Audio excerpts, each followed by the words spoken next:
Hi everybody, this is Rich Rollo. I'm really glad to be here on my second installment for my video shoots, my podcast, however you want to refer to this. Anyway, I do want to take a moment to tell you about my friend Steve Manella, who passed away. I just found out yesterday that he had died on the 10th, and he's back in New York City where I'm from.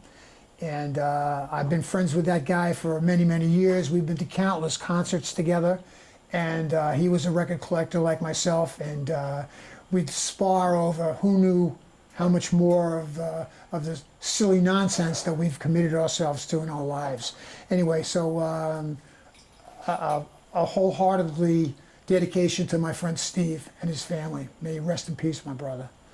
Okay, so I'm very excited to be here. This one will probably wind up being an almost Eric Clapton historical event.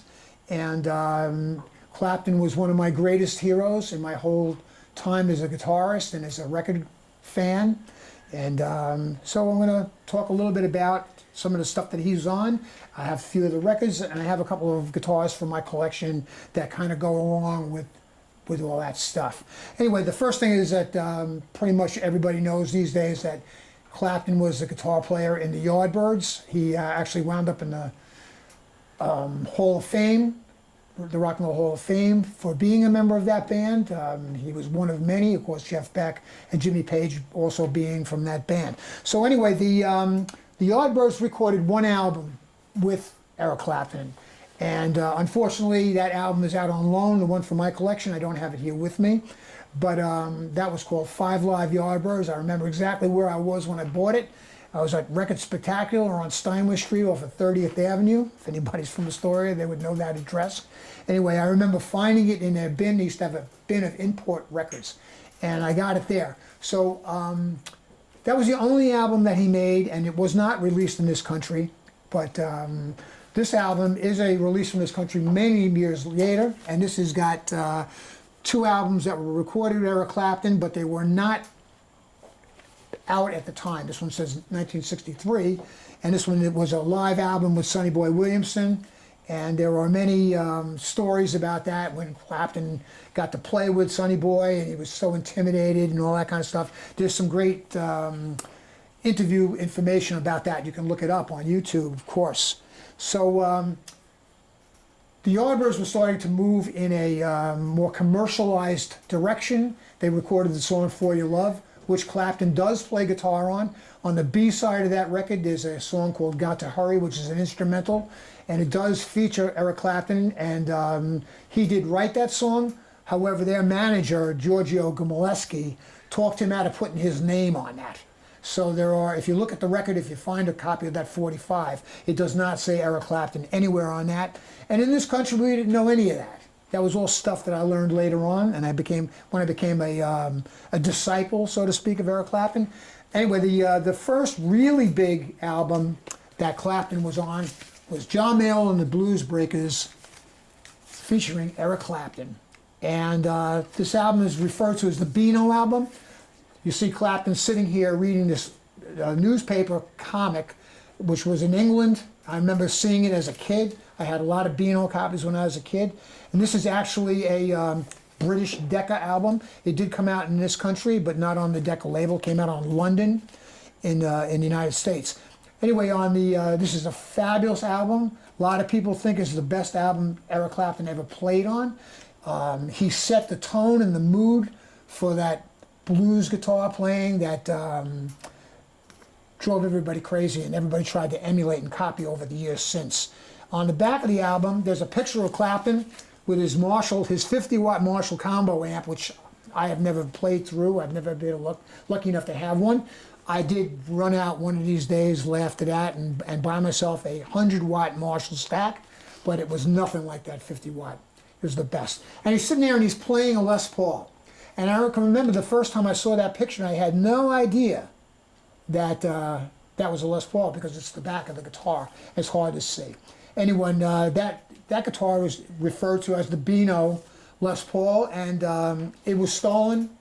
And there are lots of stories about that and how anybody could let their guitars get stolen like that. It was always way beyond me. But anyway, there was a couple in England of the same guitar. And the other one was owned by Andy Summers, who you might know from being the later guitar player for the Police. But at the time he was playing with Eric Burden and the Animals. They had a string of guitar players go through their ranks, and he got that guitar, and Clapton got that guitar from him later. The second Beano Les Paul. So, just to go along with that, when Clapton was in the Yardbirds, he was playing a Telecaster. All three of those guitar players in the Yardbirds had Telecasters, so I had to get a Telecaster. This is actually a Esquire. Now, a lot of people think of Squire. Squire is the cheaper version of Fender guitars. This is not a Squire. This is an Esquire, which is a one pickup Telecaster. And it's the same thing, same model. Only the one I had was a 1966 Telecaster that I bought on 48th Street in Manhattan. And I was with the rhythm guitar player in my band. His name was Phil. And the guitar was for him, not for me. And I think that I remember that guitar being $95. The only difference with that was that it had a rosewood, which was a dark neck, did not have a maple neck like this one has. And a few years after that, it was early 1967 when we got that guitar. He got that guitar, and I bought it later. I bought that guitar from him in 1969, and I remember paying $100 for it, so he made like a $5 profit or whatever. But meanwhile, I had that guitar for quite a while, and I picked up this one later. This is an Esquire, like I said. It's only got one pickup. It's got its own unique tone. It sounds slightly different than the Telecaster. The pickup is in the back, so it does have that twangy effect. But there's a lot to be said about this one particular guitar, a Fender Esquire. So I wanted to get a Les Paul, and I had no knowledge about Les Pauls other than Clapton played one, and a lot of guys had one. Mike Bloomfield, who started with a Telecaster as well, had moved on to a Les Paul standard. Now, I didn't know there was such things as standards. There was deluxes, there were customs, there was lots of different Les Pauls. So I went to Manny's on 48th Street, and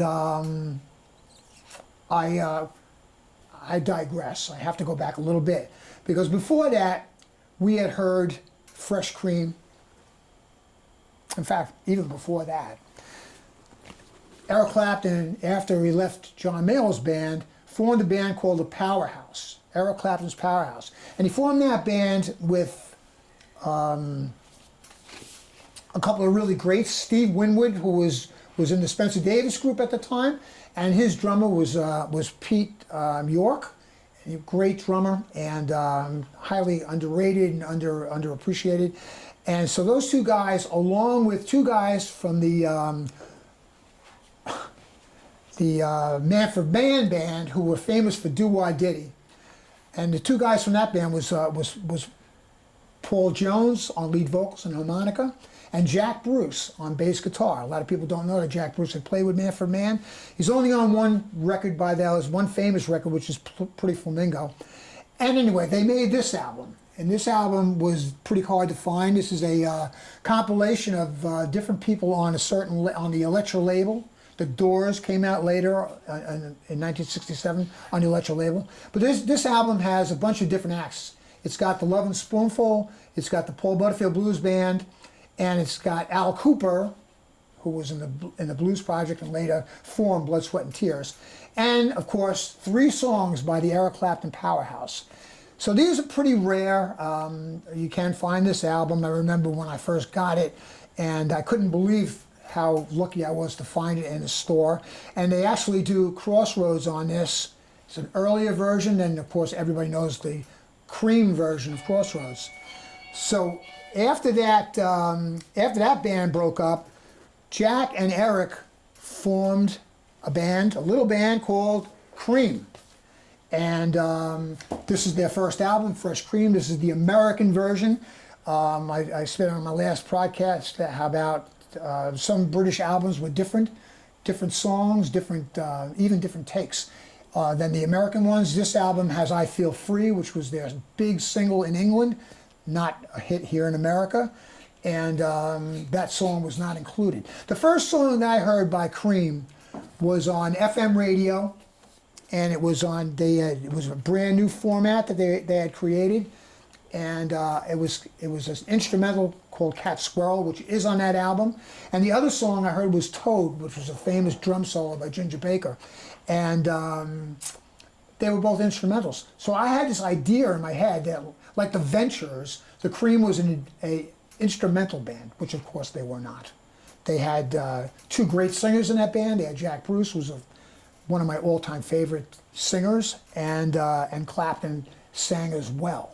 He had only sung one song with the Yardbirds, and he sang one song on the Blues Breakers album, and didn't fancy himself as a singer. So after the Fresh Cream album came out, they were trying to make a way of coming over to the States. So big famous DJ at the time was Murray the K. And in fact, there's a Beatles 1964 documentary that's airing right now. I think you could see it on Disney Channel. It's out right now. In fact, we watched it the other night, and it's really great. And there's a lot of Murray the K in the beginning of that. And he was a famous AM radio disc jockey on WINS radio, which at the beginning of the Beatles coming over in 1964, WINS fell by the wayside and it became an all-news station. It was probably the first all-news station. But Murray the K would have these concerts, and he would have a lot of different bands. In the early days, they were kind of doo-wop, mostly doo-wop, or soul shows. And so in 1967, he decided to have a rock and roll show. And he was going to have this at the RKO in Manhattan. And there was going to be lots of bands there, and it was going to be all week. And it was going to be 3, 4, or even 5 shows a day, and the bands would play in rotation. So I was lucky enough to go to several of those shows. In fact, on one day, a couple of my friends and I, in fact, the guy that had this Telecaster guitar, we went, my mother got us tickets, and we stayed there all day watching these shows. And 2 of those bands went on to great fame. One of them was The Who, and one of them was Cream.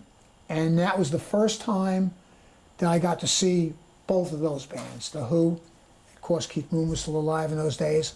And The Who was funny because Murray saw them smash up their equipment after their first show, and he had no idea that they were going to do that. And he was so enamored with it, he made them do it at every show. And it was 3 or 4 shows a day for a week, and it must have got quite costly for them. Anyway, when you went to that show, you got a free album, and the free album had nothing to do with the bands that were playing on the stage that day, or pretty much any of those days. And this is the album that was given out that day, Murray the K's Boss Golden Gassers. So Murray the K went on to bigger fame. Like I said, he's on the Beatles thing in 1964. He fancied himself as being the 5th Beatle. And it's very debatable about who's the actual 5th Beatle. Could have been Pete Best, could have been their manager, could have been Brian Epstein, could have been their producer. But anyway, that's one of those stories that goes through and is fossilized in time.